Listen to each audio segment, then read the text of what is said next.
కొత్త అధ్యాయం మొదలుపెట్టినటువంటి నాయకుడు. మొట్టమొదట కాంగ్రెసేతర ప్రధానమంత్రిగా ఉండి 5 సంవత్సరాలు కూడా పూర్తి చేసుకున్నటువంటి అందరూ మెచ్చినటువంటి నాయకుడు కూడా అటల్ బిహారీ వాజ్పేయి గారిని తెలియజేస్తున్నాను. దానికి ముందు కాంగ్రెస్ ప్రధానమంత్రులే 1-2 సార్లు కొన్ని ప్రయోగాలు చేసి అలయన్స్లు చేసినా 1-2 సంవత్సరాలకి మించి ఎక్కడ కూడా లేవు.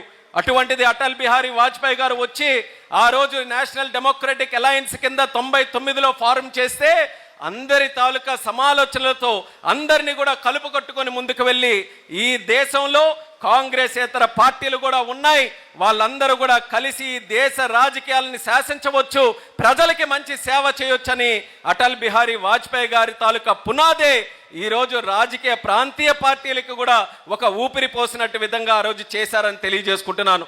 ఆయన తాలూకా రాజకీయాలు చూసుకుంటే చెప్పిందే మళ్ళీ చెప్పొచ్చు, కానీ ఒక యువకుడిగా కూడా మళ్ళీ చెప్పాల్సినటువంటి బాధ్యత ఉంది. నేటి యువతరం కూడా అటల్ బిహారీ వాజ్పేయి గారి గురించి తెలుసుకోవాల్సినటువంటి అవసరం ఉందని మళ్ళీ చెప్తున్నాను. ఆయన 13 రోజులు ప్రధానమంత్రిగా చేసే అవకాశం వచ్చి ఆయన ఓటు ద్వారా నిరూపించుకోవాలనంటే ఆ రోజు నిరూపించుకునేటటువంటి శక్తి లేదేమో అనే ఆలోచన వచ్చిన తర్వాత అందరి దగ్గర అధికారం కోసం ప్రాధాయపడేటటువంటి తత్వం నాది కాదు. ఆ రోజు కూడా పదవిని విడిచిపెట్టి ప్రతిపక్షంలో గౌరవంగా కూర్చున్నటువంటి వ్యక్తి అటల్ బిహారీ వాజ్పేయి గారు. మళ్ళీ ప్రధానమంత్రి అయ్యే అవకాశం వచ్చింది. ఆ ప్రధానమంత్రి అయ్యే అవకాశం వచ్చి ఆ రోజు కూడా మళ్ళీ ఓటు ద్వారా ఆయన తాలూకా శక్తిని నిరూపించుకోవాల్సినటువంటి బాధ్యత ఉంటే ఒక్క ఓటుతో ఓడిపోయిన తర్వాత ధైర్యంగా దేశం ముందు పార్లమెంటులో నిలబడి నాకు కావలసినటువంటిది అధికారం కాదు, ప్రజాస్వామ్యం బ్రతకాలి, ప్రజాస్వామ్య విలువలను మనం కాపాడాలని ధైర్యంగా ప్రజల ముందు పార్లమెంటులో నిలబడి మాట్లాడినటువంటి వ్యక్తి నా రోజు అటల్ బిహారీ వాజ్పేయి గారు. ఒక్కసారి నేటి రాజకీయాలతో మీరందరూ కూడా కంపేర్ చేయండి. ఆ రోజు ఉన్నటువంటి రాజకీయాలకి వాజ్పేయి గారు ఎలా స్పందించారు, ఈ రోజు రాజకీయాల్లో ఒక్క ఓటుతో ఎక్కడైనా ప్రధానమంత్రి పదవి పోతుందనంటే కోట్లు కుమ్మరించైనా ఓట్లు కొనే పరిస్థితి ఏర్పడుతుంది. ఏదో ఒక ఒత్తిడి తీసుకొని వచ్చైనా ఎంపీలని అటు జరిపి ఇటు జరిపే ప్రయత్నం చేస్తారు. అలాంటిది ఆ రోజు ఎన్ని రకాల అవకాశాలు ఉన్నా సరే ఎక్కడ కూడా నీతికి కానీ విలువలకి కానీ తప్పుడు అడుగులు వేయకుండా ప్రజాస్వామ్యం బ్రతకాలని చెప్పి ఆ రోజు చేసినటువంటి కార్యక్రమం మనం అందరం కూడా నేటి రాజకీయాలలో రావాల్సినటువంటి యువతరం కూడా ఆయన జీవితాన్ని ఒక పిహెచ్డి లాగా ఒక గుణపాఠం లాగా మనం అందరం కూడా తెలుసుకోవాల్సినటువంటి అవసరం ఉంది. చిన్న వయసులోనే జైలుకి వెళ్ళి ఎన్నో కష్టాలు. వాజ్పేయి గారనంటే ఆయన తాలూకా నడక పూల కానుక కాదు. ఆయన ఎన్నో కష్టాల్లో జైలులకు వెళ్ళి ఎన్నో రకాల ఇబ్బందులు పడి అంచెలంచెలుగా ఎదిగిన తర్వాత సుదీర్ఘమైనటువంటి రాజకీయ ప్రయాణం చేసిన తర్వాత ఆయనకి ప్రధానమంత్రిగా అవకాశం వచ్చింది. ప్రధానమంత్రిగా అవకాశం ఎన్నో సంవత్సరాలు కష్టపడిన తర్వాత వచ్చినా ఆ రోజు కూడా 13 రోజులు చేసినా సరే పక్కన పెట్టారు. సంవత్సరం పాటు కాలం చేసిన తర్వాత మళ్ళీ కష్టం వచ్చినా సరే పక్కన పెట్టారు. అలాగా భారతదేశం భవిష్యత్తులో ముందుకు రావాలనంటే ఆ డెమోక్రటిక్ వాల్యూస్నికి మనకు అందరం కూడా కాపాడాలని ఆ రోజు ఎన్నో రకాలుగా కృషి చేశారు. ఈరోజు మనం చేసేటువంటి దేశ అభివృద్ధి గురించి మాట్లాడుతున్నప్పుడు ఆ పునాదని ఇందాక అన్నాను. ఆ పునాదని ఎందుకు అన్నానంటే అప్పటి వరకు భారతదేశంలో అభివృద్ధి ఒక లెక్క మీద జరిగితే మన భారతదేశం తాలూకు అభివృద్ధి కేవలం భారతీయులకే కాదు, ప్రపంచ స్టాండర్డ్స్కి గ్లోబల్ స్టాండర్డ్ స్థాయిలో మనం అభివృద్ధి చెందాలని చెప్పి ఇండియా షైనింగ్ అనే కాన్సెప్ట్తో ఆ రోజు 99 నుంచి 2004 వరకు పరిపాలన చేశారు. ఆ రోజే గోల్డెన్ క్వార్టర్లేటర్ల కింద మన హైవేలు అంటే దేశంలో ఉన్నటువంటి ప్రధాన నగరాలని కనెక్ట్ చేసే హైవేలు కూడా 2 లేన్స్గా ఉంటే ఎప్పుడు ఈ భారతదేశం అభివృద్ధి చెందుతుందని 4 లేన్లుగా మార్చి స్వర్ణ చతుర్భుజానికి ఆ రోజు పునాది వేసినటువంటి మహానుభావుడు అటల్ బిహారీ వాజ్పేయి గారు. అలాగే ఒక పక్కన నగరాలు కలిపితేనే దేశం అభివృద్ధి చెందదు. నగరాల నుంచి పల్లెల వరకు, పల్లెల్లో ఉన్నటువంటి రైతుల వరకు, యువకుల వరకు, మహిళల వరకు ఈ రోడ్ల తాలూకా ప్రస్థానం జరగాలని ప్రధానమంత్రి గ్రామీణ సడక్ యోజన తీసుకొని వచ్చి లక్షల కిలోమీటర్లు మన భారతదేశంలో విస్తరించి పల్లెల్ని కూడా ప్రధాన పట్టణాలతో కలిపినటువంటి మహానుభావుడు కూడా అటల్ బిహారీ వాజ్పేయి గారు. అలాగే అణుశక్తి గురించి ఇప్పుడు మాట్లాడారు. ఆ రోజుల్లో అణుశక్తి గురించి అణుబాంబుని మన దగ్గర పెట్టుకోవాలన్నా, అణుశక్తిగా మన భారతదేశం అవతరించాలన్నా ప్రధాన దేశాలన్నీ కూడా ఒత్తిడి తీసుకొని వచ్చాయి. మీరు కానీ ఆ న్యూక్లియర్ టెస్టులు చేస్తే భారతదేశానికి మేము శాంక్షన్స్ విధిస్తాం, భారతదేశంతో సంబంధాలు మేము పెట్టుకోమన్నా సరే కరుణామయుడు అన్నటువంటి అటల్ బిహారీ వాజ్పేయి గారు. కరుణామయుడు ఎందుకనంటే కవి ఆయన. కవి అనంటే కవిత్వం రాయాలనంటే కరుణ హృదయం కలిగి ఉండాలి. అటువంటి కరుణామైనటువంటి అటల్ బిహారీ వాజ్పేయి గారు ఆ రకంగా దేశం మీద ప్రపంచం అంతా కూడా ఒత్తిడి తీసుకొని వచ్చినా సరే ధైర్యంగా నిలబడి మా దేశానికి ఏం కావాలో మేము నిర్ణయించుకోగలం, మేము అణుశక్తిగా అవతరించాల్సినటువంటి అవసరం ఈ భారతదేశంకి ఉందా అని ధైర్యంగా మన బాధల్ని వినిపించి ఎవరు ఎన్ని రకాలైనటువంటి ఒత్తిళ్లు తీసుకొని వచ్చినా సరే అణుశక్తిగా మన భారతదేశానికి ఒక గొప్ప కీర్తిని తీసుకొని వచ్చినటువంటి వ్యక్తి కూడా అటల్ బిహారీ వాజ్పేయి గారు. అలాగే ఎన్నో కార్యక్రమాలు మన భారతదేశంలో ఇప్పుడైతే మనం ఎక్కువ మాట్లాడుకుంటున్నాం నార్త్ ఈస్ట్లో ఉన్నటువంటి రాజ్యాల గురించి. అక్కడ ఉన్నటువంటి నాగాలాండ్ కావచ్చు, అరుణాచల్ ప్రదేశ్ కావచ్చు, మిజోరాం కావచ్చు. ఆ రోజుల్లో ఒక సందర్భంలోనైతే అవి భారతదేశంలో ఉన్నాయో లేదో అని మనకు ఆ రకమైన అనుమానం ఉండేది, ఆ ప్రాంతంలో ఉన్న వాళ్ళకు కూడా ఆ రకమైన అనుమానం ఉండేది. కానీ వాజ్పేయి గారు ప్రధానమంత్రి అయిన తర్వాత ప్రత్యేకంగా డోనర్ అని నార్త్ ఈస్ట్ స్టేట్ గురించి ఒక మినిస్ట్రీని పెట్టి అది కూడా భారతదేశంలో భాగమే, వాళ్ళు కూడా భారతీయులతో సమానమే, మన తాలూకా భూమిలో ఏ రకంగా ప్రతి ఒక్కరికి కూడా నిధులు చేరుతున్నాయో ఆ నార్త్ ఈస్ట్లో కూడా అదే రకంగా చేరి అక్కడ కూడా అభివృద్ధి జరగాలని మొట్టమొదటిగా మినిస్ట్రీ పెట్టారు. అలాగే మినిస్ట్రీ ఫర్ ట్రైబల్ అఫైర్స్ కూడా ఆ రోజు ప్రధానమంత్రిగా వాజ్పేయి గారు ఆ రోజు ప్రారంభించారు. అలా ఎన్నో కార్యక్రమాలు. అంతరిక్షం గురించి కూడా మాట్లాడుకోవాలనంటే చంద్రయానికి మొట్టమొదట ఫౌండేషన్ చంద్రుడితో కలిసినటువంటి అంతరిక్షం మన భారతదేశంలో ఒక ప్రత్యేక ప్రోగ్రామ్కి కూడా పునాది వేసింది అటల్ బిహారీ వాజ్పేయి గారు. ఇవన్నీ కూడా మనం ఎందుకు మాట్లాడుకోవాలనంటే రేపు ఖచ్చితంగా నరేంద్ర మోదీ గారి తాలూకా ఆధ్వర్యంలో ప్రపంచంలోనే ఒక ఉన్నతమైనటువంటి దేశంగా భారతదేశం తయారవుతుంది. కానీ ఎప్పుడు కూడా మనం మూలాలు మర్చిపోకూడదు, మన పునాదులు మనం మర్చిపోకూడదు. ఏ వ్యక్తులు దానికోసం త్యాగాలు చేసి ఏ వ్యక్తుల కోసం అహర్నిశలు కూడా కృషి చేశారో వాళ్ళను మనం మర్చిపోతే రేపు భవిష్యత్తులో మనం సాధించినటువంటి అభివృద్ధికి అర్థం ఉండదు. అందుకనే ఆ రోజు మొట్టమొదట ఆధునిక భారతదేశానికి, ఆ రోజు ఆత్మనిర్భర్ భారతదేశానికి పునాది వేసినటువంటి అటల్ బిహారీ వాజ్పేయి గారిని నిరంతరం మనం స్మరించుకోవాలి, నిరంతరం మనం స్ఫూర్తిగా తీసుకోవాలి. అందుకనే అందులో భాగంగా ఈరోజు బ్రహ్మాండమైనటువంటి విగ్రహాలు మనం రాష్ట్రం మొత్తం మీద అన్ని ప్రాంతాల్లో కూడా చేస్తున్నాం. 25వ తారీఖున ఆయన 101వ జయంతి సందర్భంగా రాష్ట్ర ముఖ్యమంత్రి వర్యులు చంద్రబాబు నాయుడు గారు కూడా అమరావతిలో ప్రత్యేకంగా విగ్రహావిష్కరణ కార్యక్రమంలో పాల్గొంటున్నారు. వాళ్ళిద్దరి తాలూకా సంబంధం ఎందుకంటే చంద్రబాబు నాయుడు గారితో నిత్యం ఉంటున్నాం కాబట్టి ఆయన కూడా ఎప్పుడు ఢిల్లీ వచ్చినా ఎన్ని సందర్భాల్లో మాట్లాడినా సరే ఒక ముఖ్యమంత్రి ప్రధానమంత్రి గారికి ఉన్నటువంటి సంబంధమే కాదు, వాజ్పేయి గారు చంద్రబాబు నాయుడు గారికి ఉన్నటువంటి సంబంధం ఒక తల్లికి పుట్టినటువంటి ఇద్దరు అన్నదమ్ములు ఏ రకంగా ఉండేవారో ఆ రకమైనటువంటి సంబంధం. ఎంతో భావోద్వేగంతో చంద్రబాబు నాయుడు గారు నిత్యం ఆయన తాలూకా అనుభవాలన్నీ కూడా మేము చెప్తుంటారు. నేను ఒక అన్నగా ఉన్నా సరే, నేను ఏదైనా ఒక కార్యక్రమాలు చేయాలన్నప్పుడు విభేదాలు ఉన్నా సరే ధైర్యంగా చెప్పేవాడిని. ఆ వాజ్పేయి గారు కూడా స్వీకరించి దేశానికి ఏది అవసరమో ఇద్దరం కలిసి కూడా నిర్ణయాలు తీసుకునే వాళ్ళం. అటువంటి మహానుభావుడు మళ్ళీ రాడు అని చంద్రబాబు నాయుడు గారు కూడా అనేక సందర్భాల్లో చెప్పేవారు. ఆ రోజుల్లో గ్రీన్ఫీల్డ్ ఎయిర్పోర్ట్స్ కోసం ఒక పాలసీ తీసుకొని రావాలన్నా, ఐటీ కానీ టెలికాం కమ్యూనికేషన్ గురించి ఒక రెవల్యూషన్ తీసుకొని రావాలన్నా, అలాగే హైవే రోడ్స్ కనెక్టివిటీలో ఒక రెవల్యూషన్ తీసుకొని రావాలన్నా ఆ రోజు వాజ్పేయి గారితో చంద్రబాబు నాయుడు గారు కూడా ఒక కీలకమైనటువంటి పాత్ర పోషించినందుకు ఆయన కూడా అనుక్షణం కూడా ఒక తృప్తి పొంది ఆయన దాని గురించి ఎన్నో సందర్భాల్లో చెప్తుంటారు. అలాగే నేను కూడా నా వ్యక్తిగత సంబంధం వాజ్పేయి గారితో చూసుకుంటే నేను గుర్తు చేసుకోవాల్సినటువంటి పేరు స్వర్గీయ కింజరాపు ఎర్రన్నాయుడు గారు అనేది కూడా తెలియజేసుకుంటున్నాను.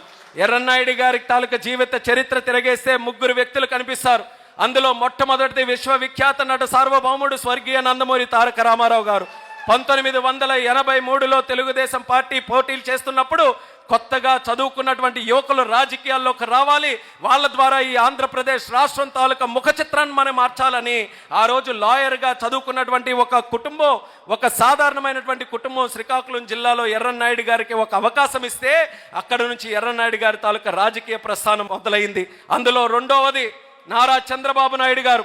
అటువంటి రాజకీయ ప్రస్థానంతో మొదలైతే చంద్రబాబు నాయుడు గారు ఒక కుడిభుజంలాగా ఆయనకు చూసుకొని ఢిల్లీలో మొట్టమొదటిసారిగా ఎన్డీఏలో దానికి ముందు ఒక కేంద్రంలో అవకాశం వస్తే ఒక బీసీ నాయకుడిగా మొట్టమొదటిసారి కేంద్ర మంత్రిగా చేసినటువంటి అవకాశం ఆ రోజు చంద్రబాబు నాయుడు గారు కల్పించారు.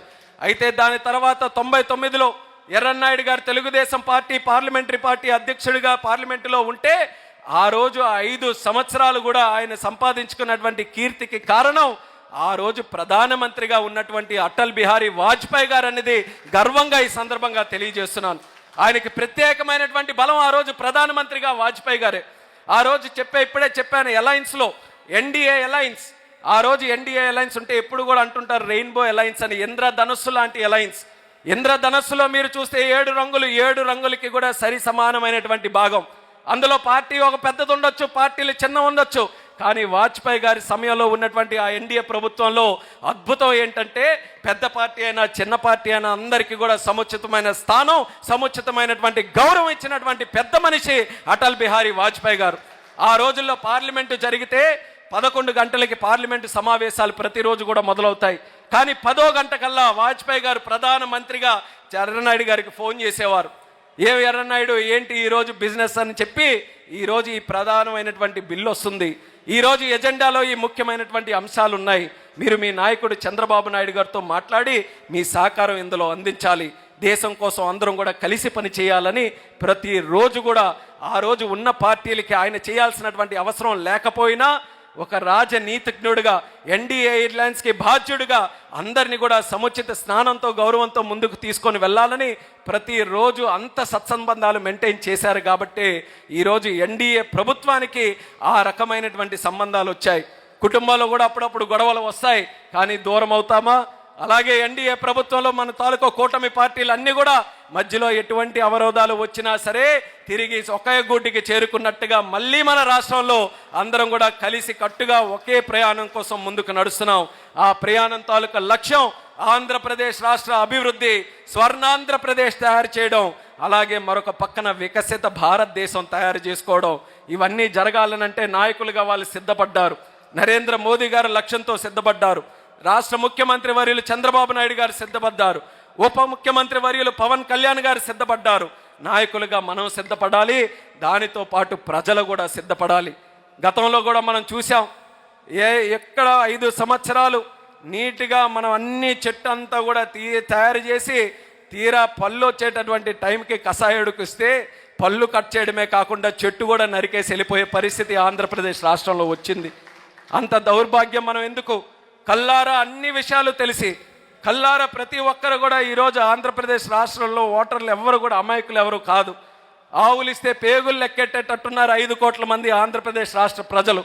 అటువంటిది గత ప్రభుత్వం ఎలా పనిచేసింది, కూటమి ప్రభుత్వం ఎలా కష్టపడుతుంది, ప్రజల కోసం ఎన్ని రకాలుగా అహర్నిశలు కూడా కృషి చేస్తుంది, ఆ రోజు ఇచ్చినటువంటి హామీలను నిలబెట్టుకోవడానికి ఎంత కష్టపడి ప్రయత్నం చేస్తుందో ప్రతి ఒక్కరు కూడా చూస్తున్నారు.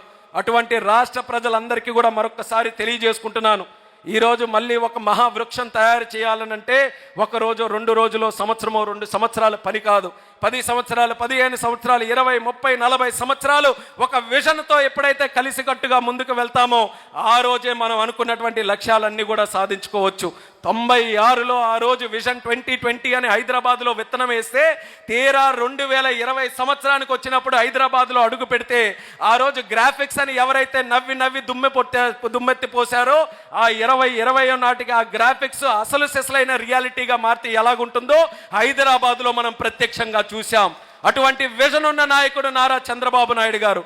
అదే విజన్తో దేశ ప్రధానమంత్రి నరేంద్ర మోదీ గారి తాలూకా సహకారం తీసుకొని ఈరోజు మళ్ళీ భారతదేశాన్ని, ఆంధ్రప్రదేశ్ రాష్ట్రాన్ని తయారు చేయాలని కేవలం ఒక నగరమో ఒక ప్రాంతమో కాదు, డీసెంట్రలైజ్ డెవలప్మెంట్తో మన శ్రీకాకుళం జిల్లా నుంచి అనంతపూర్ వరకు ప్రతి నియోజకవర్గం, ప్రతి జిల్లా, ప్రతి మండలం, ప్రతి ఊరు, ప్రతి వీధి, ప్రతి వ్యక్తికి కూడా అభివృద్ధి చెందాలని చెప్పి నిరంతరం కూడా కృషి చేస్తున్నటువంటి ఆ మహానాయకులకి ఏ రకంగా మనం అండగా ఉండాలి, ఎలాంటి సహకారం మనం అందించాలో రాష్ట్ర ప్రజలు నిరంతరం కూడా దాని మీద ఒక దృష్టి పెట్టుకొని ఉండాలని తెలియజేస్తున్నాను. ఈరోజు విజయవంతంగా ఈ సుపరిపాలన యాత్ర 18 నెలలు ఈ యొక్క కూటమి ప్రభుత్వం తాలూకా పరిపాలన తర్వాత ఒక అద్భుతమైనటువంటి కార్యక్రమం 3 పార్టీలు కలిసి కూటమి కార్యక్రమంగా ఈరోజు జిల్లాలన్నీ కూడా చేస్తూ ఉంటే నేను ఎక్కడికక్కడ అవన్నీ కూడా కార్యక్రమాలు చూశాను.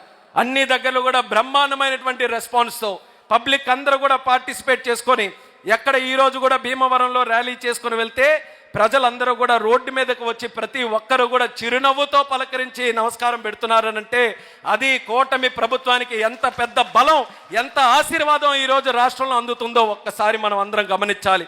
కోటి సంతకాలనే వాళ్ళు అబద్ధం చెప్పొచ్చు, ఆ చిరునవ్వులు వేల కోట్ల సంతకాల తాలూకా బలం వాళ్ళందరూ కూడా మాకు ఇస్తున్నారు. ఆ బలంతోనే మేము ముందు కొనసాగుతామని కూడా తెలియజేస్తున్నాను. అటువంటి ఆంధ్రప్రదేశ్ రాష్ట్రం గతంలో కూడా దేశ చరిత్రలో ఎంతో కీలకమైన ముఖ్యమైన పాత్ర పోషించింది. మళ్ళీ చంద్రన్న నాయకత్వంలో, మోదీ గారి తాలూకా సహకారంతో, పవనన్న తాలూకా పవర్తో మళ్ళీ ఆ స్థాయి మన ఆంధ్రప్రదేశ్ రాష్ట్రానికి వచ్చింది. ఇప్పుడు వేస్తున్నటువంటి పునాదులు మళ్ళీ 5 సంవత్సరాలకి చెరిగిపోయే విధంగా చేస్తే ఆ నష్టం రాజకీయాలకో పార్టీలకో కాదు, ప్రజలకే నష్టం జరుగుతుందనేది మళ్ళీ ఈ సందర్భంగా తెలియజేసుకుంటున్నాను. అలాంటి ఒక దార్శనికమైనటువంటి ఒక దిశ నిర్దేశం మన దేశానికి ఆ రోజు వాజ్పేయి గారు ఇచ్చి, ఆయన తాలూకా ఆశయాలు ఒక 10 సంవత్సరాలు బ్రేక్ పడినా సరే మళ్ళీ ఎక్కడ వదిలిపెట్టారో వాజ్పేయి గారు అక్కడి నుంచి మళ్ళీ మొదలుపెట్టి ఈ భారతదేశాన్ని అంచెలంచెలుగా ముందుకు నడిపిస్తున్నారు. నరేంద్ర మోదీ గారికి కేవలం మనం భారతదేశమే కితాబు ఇవ్వడం కాదు, ప్రపంచంలోనే 28 దేశాలు వాళ్ళ దేశాలకు ఉన్నటువంటి ఉత్తమ పురుష అవార్డులు ఏవైతే ఉన్నాయో అవన్నీ కూడా ఈరోజు నరేంద్ర మోదీ గారికి ఇచ్చారనంటే ప్రపంచ అంతర్జాతీయ స్థాయిలో ఆయన తాలూకా నాయకత్వం ఏ రకంగా ప్రభావం చూపుతుందో ఒక్కసారి మనం గమనించాలి.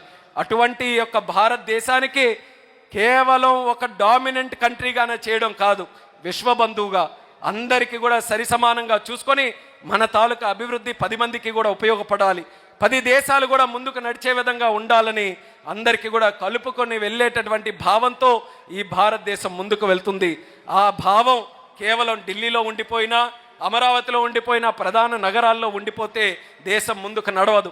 ఆ యొక్క భావం, మన జాతీయ భావం, మన జాతీయ తత్వం ప్రతి ఒక్క వీధికి, ప్రతి ఒక్క వ్యక్తికి వరకు కూడా తీసుకొని వెళ్ళాలి.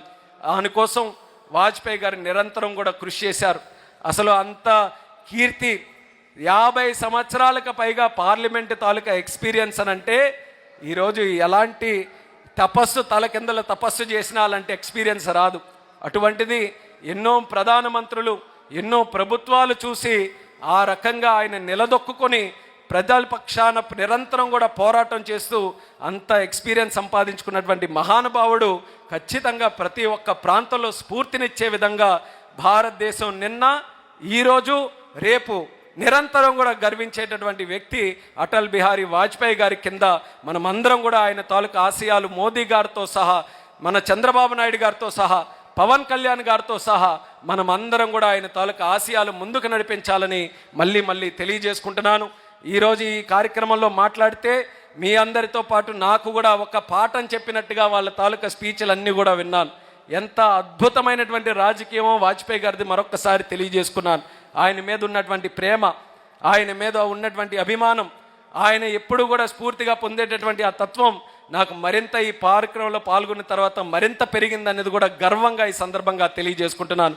నాది ముగించే ముందు ఆయన తాలూకా మాట మరొక్కసారి సందర్భంగా తెలియజేసుకుంటున్నాను. ఆయన ఒక కవిత్వంలో చెప్పారు, ఆయన ఎక్కడ మాట్లాడినా చెప్తుండేవాళ్ళు, భారత్ ఏక్ భూమి కా టుకడా నహీ హై, భారత్ ఏక్ జీతా జాగ్తా రాష్ట్ర పురుష్ హై, भारत वंदन की भूमि है, अभिनंदन की भूमि है, भारत अर्पण की भूमि है, भारत तर्पण की भूमि है। यहाँ कंकर कंकर में शंकर है, यहाँ नदी नदी में गंगा है।